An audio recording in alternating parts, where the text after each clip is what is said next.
feel like a new man. Thanks. No problem. So,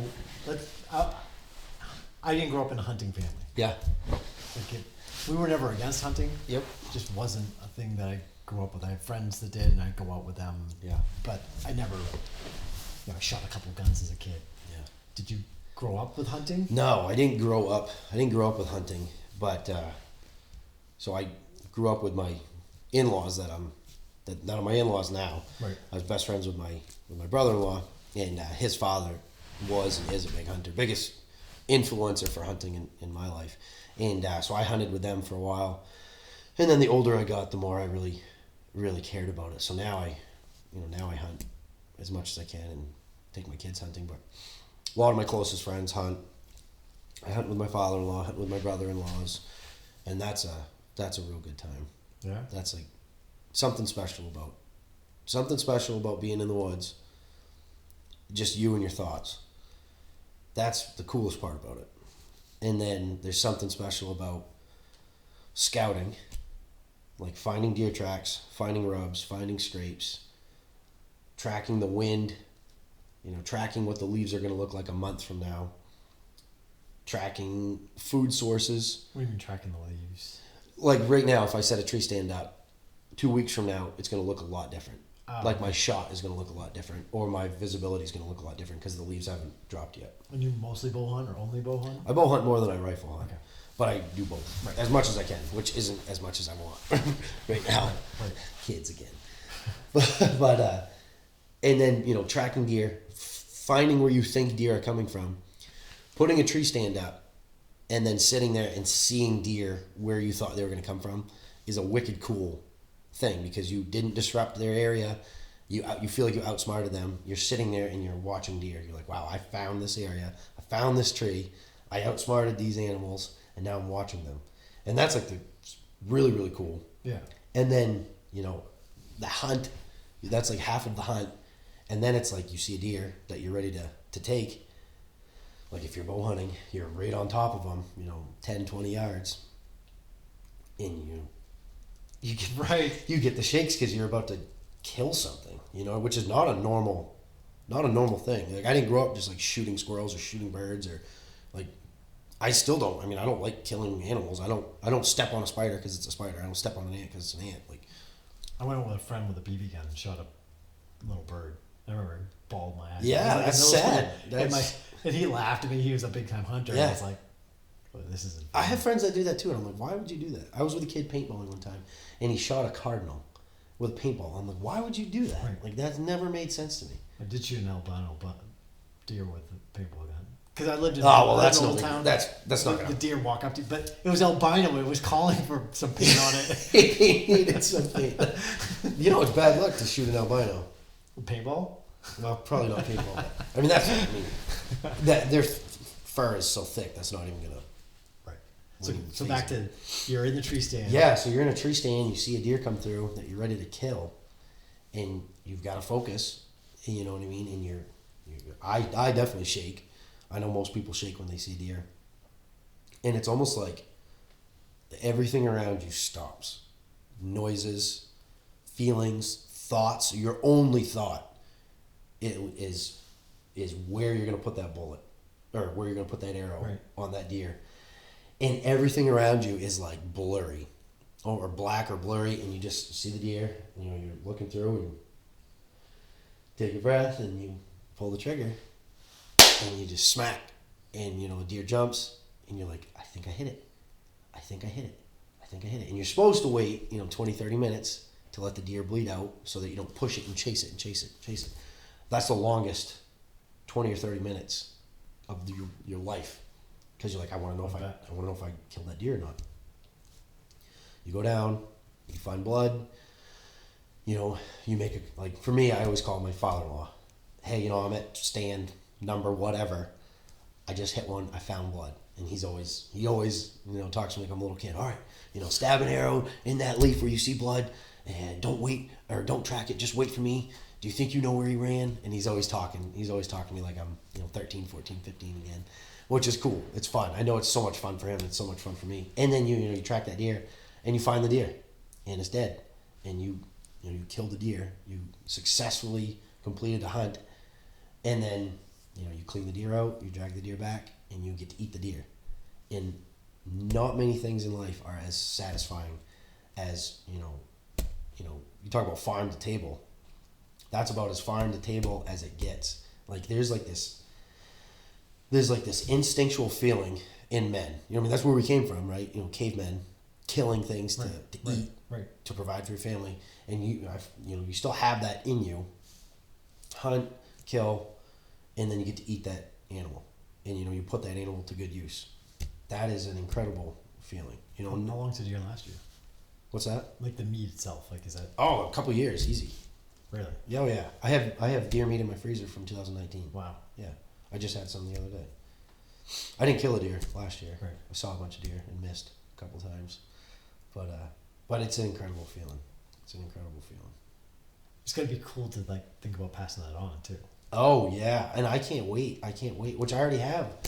We hunt all the time, and I want him. We talked about your kids being better versions of you. I'm already taking him. Last year, about a month ago, we were walking through the woods in my father-in-law's house, and I've always talked to my son, just like we're talking right now. I just talk, and my wife was like picking on me, just being funny, and she's like, "You talk to him like he's an adult, and he's not understanding what you're saying." Right. And I'm like, "Well, we might get parts of it." And I'm talking about deer tracks, and I'm like, "Yeah, Knox, look at that deer track. You can tell by the way, you put your two knuckles in it, which way he's going." And so, I don't know if he's listening to me or not. On our way back, he started, "Da-da, deer track," and he's pointing at the deer track, and I'm like, "Yeah, you picked that up. You just learned that was a deer track." So now we go in the woods, and he looks for deer poop, and like hardened deer poop it's clean, it's fine. You pick it up and throw it, right. And we throw it at each other, just being funny, which grosses everybody out. But he loves looking for rubs, loves looking for antlers, so he's already. Now rubs like on trees. Yeah, so a rub is on a tree, and a scrape is on the ground. Okay. And they just rub the velvet off their antlers on the tree. And it's just so much fun.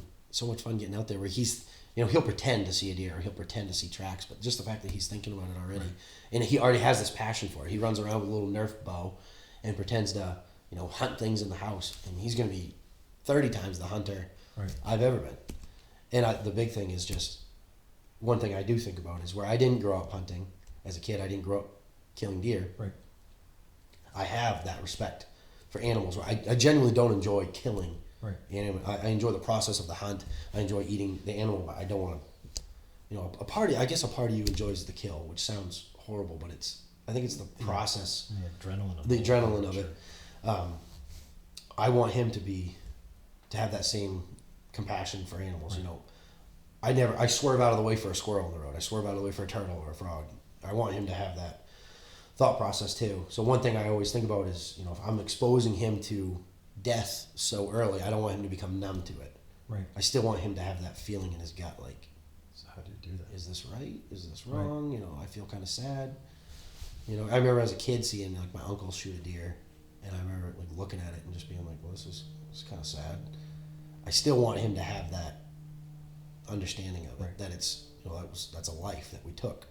And this is why it's important, and this is what it means to us, and now we're going to feed our family on it. Well, if you think how messed up it is that we walk into a grocery store and buy a dead animal. I know, but people don't. And there's no connection to that whatsoever. No connection to that. That's factory farming and I know. The whole, which is horrible. Right. Like chickens raised on top of each other. Chickens are injected with so much HGH that their breasts are so big they can't even walk, or they can't even reproduce themselves because they can't mount each other because their breasts are so big. And somebody will frown on a hunter or give him crap, but they're eating those chickens. The other thing about hunting in this area specifically is we're going to hit those deer with vehicles. Right. 100% you're going to hit those deer with vehicles, which we do an astronomical amount already. So like the deer, especially the nuisance deer, like in town archery, that is vital to safety in your communities. Like people kill those deer, because you're going to hit them with vehicles. Have you ever done moose? I've put in for moose tags. I've never shot a moose though. Yeah. I've never gotten a tag. I've never got a permit, but I'd love to. I've never shot a bear. I've never shot a moose.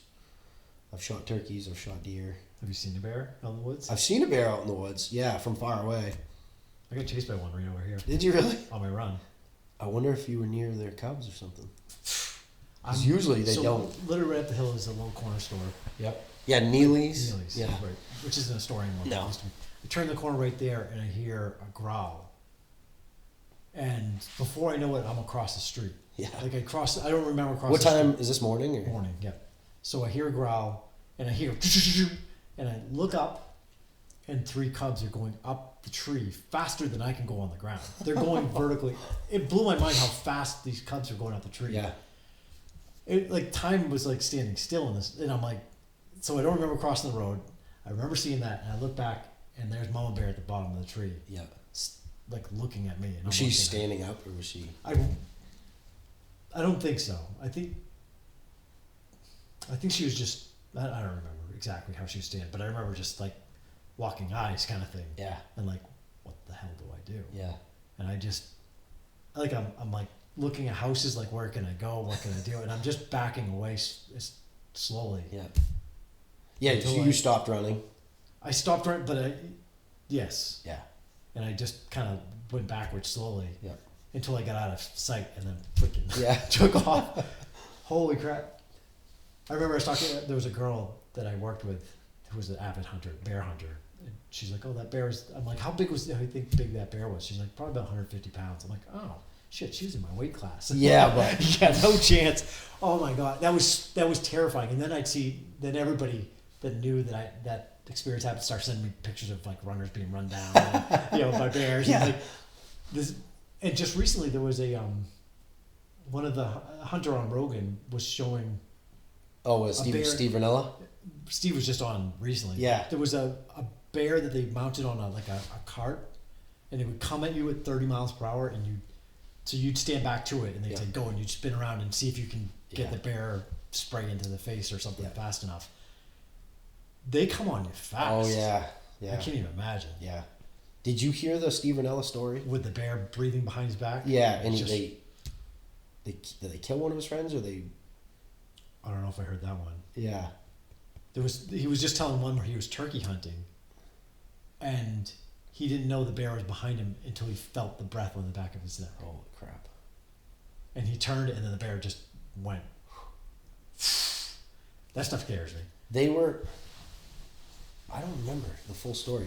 Steve Ranella was hunting with a few buddies. I want to say it was Alaska, and they were all carrying sidearms, and he said it was like the first time they put their sidearms down, and a grizzly bear came out.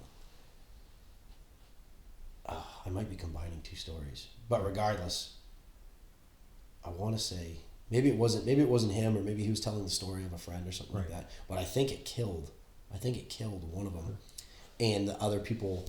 I want to say they climbed a tree and like watched it happen because there was really nothing they could do. You even climb a tree away from a bear. Right. That was the creepy. It was like you see like previews for horror flicks, because I don't really watch horror flicks, but they're going up the walls or something. Yeah. It was like those bears going up the tree. It's like, holy crap. That's creepy. Like watching a bear climb a tree and watching a goat climb a mountain. Right. Doesn't make sense. Right. Like how they can do it. I just had goat.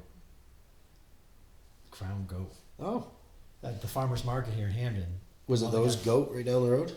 On I don't know where they're. 202 there? I think they were from Newport or something. Yeah. But whether the farmer had ground goat, and I'm like, what's that like? And she's like, oh, it's between lamb and beef. I'm like, well, I love lamb and I love beef. So I tried it. It was so good. Really? My daughters were like, this is like the best hamburger I've ever had. Did they cut it with? It was ground already. Yeah. So I just made it into did they cut it with like pork fat or bacon or anything like that? Not that I'm aware of. Must be pretty lean. I feel like goat would be. It was definitely lean. on the lean side. Yeah. It was so good. That sounds good. Yeah, I was surprised by it. I go to Worcester's in Charleston. That's where I bring my deer to get butchered.